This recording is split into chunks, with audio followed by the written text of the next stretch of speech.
Welcome back. This is the book of Acts, chapter 27, in the New Living Translation. Paul sails to Rome. When the time came, he set sail for Italy. Paul and several other prisoners were placed in the custody of a Roman officer named Julius, a captain of the imperial regiment. Aristarchus, a Macedonian from Thessalonica, was also with us. He left on a ship whose home port was Adramyttium, on the northwest coast of the province of Asia. It was scheduled to make several stops at ports along the coast of the province.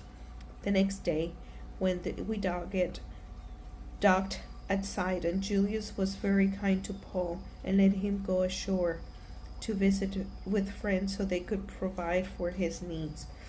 Putting out to sea from there, we encountered strong headwinds that made it difficult to keep the ship on course, so we sailed north of Cyprus, between the island and the mainland. Keeping to the other open sea, we passed along the coast of Cilicia and Pamphylia, landing at Myra, in the province of Lycia. There, the commanding officer found an Egyptian ship from Alexandria that was bound for Italy, and he put us on board. We had several days of slow sailing, and after great difficulty, we finally neared Cnidus. But the wind was against us, so we sailed across to Crete and along the sheltered coast of the island, past the Cape of Salmone.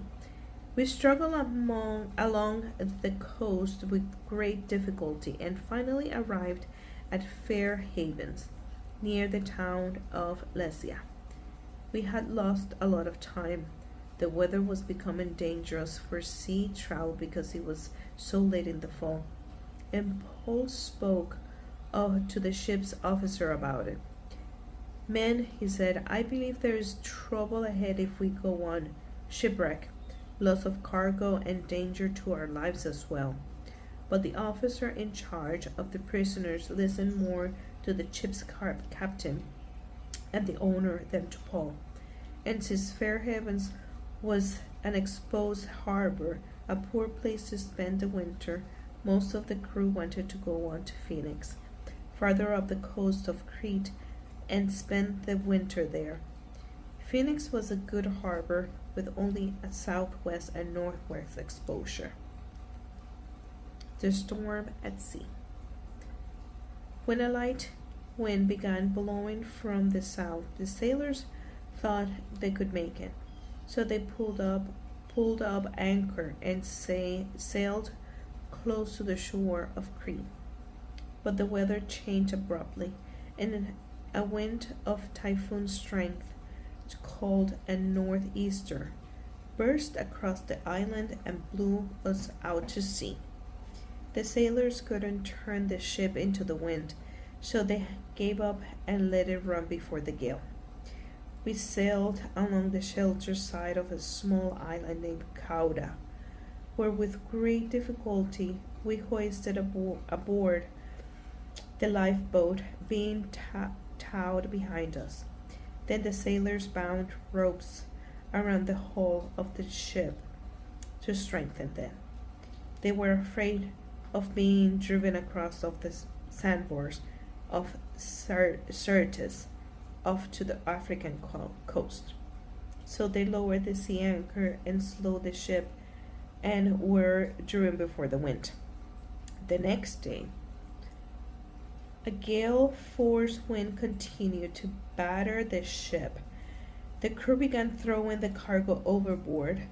The following day, they even took some of the ship's gear and threw it overboard. The terrible storm raged for many days, blotting out the sun and the stars, until at last all hope was gone.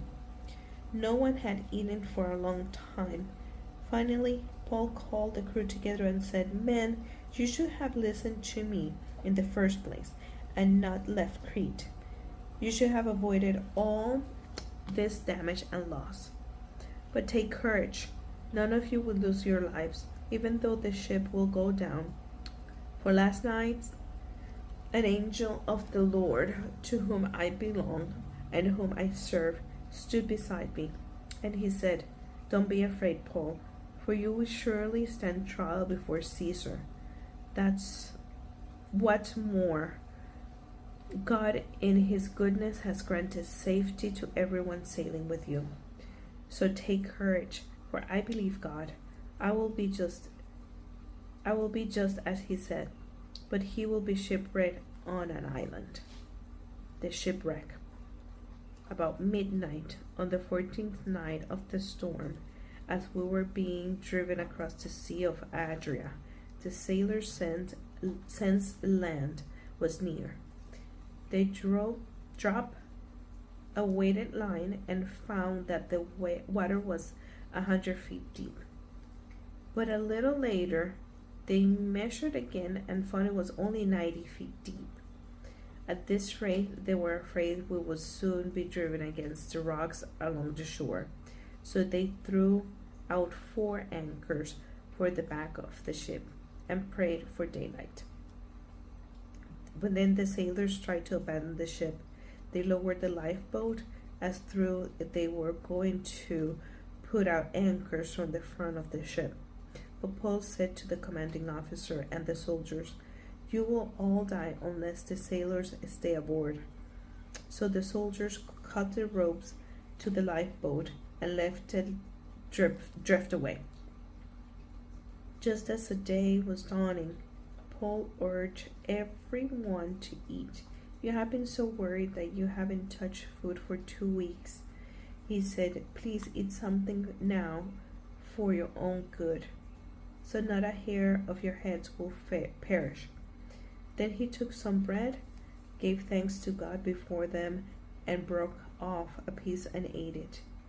Then everyone was encouraged and began to eat, all 276 of us who were on board.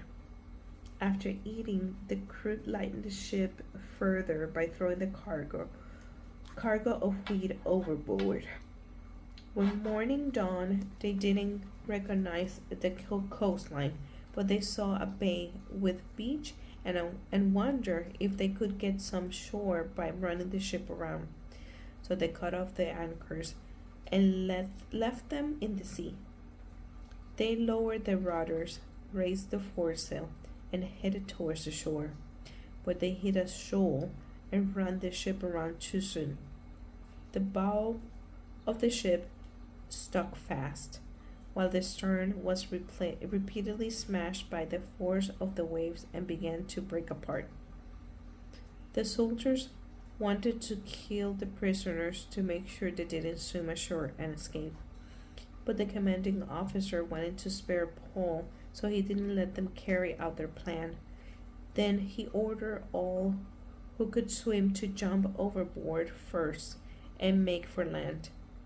The others held onto planks or debris from the broken ship. So everyone escaped safely to shore.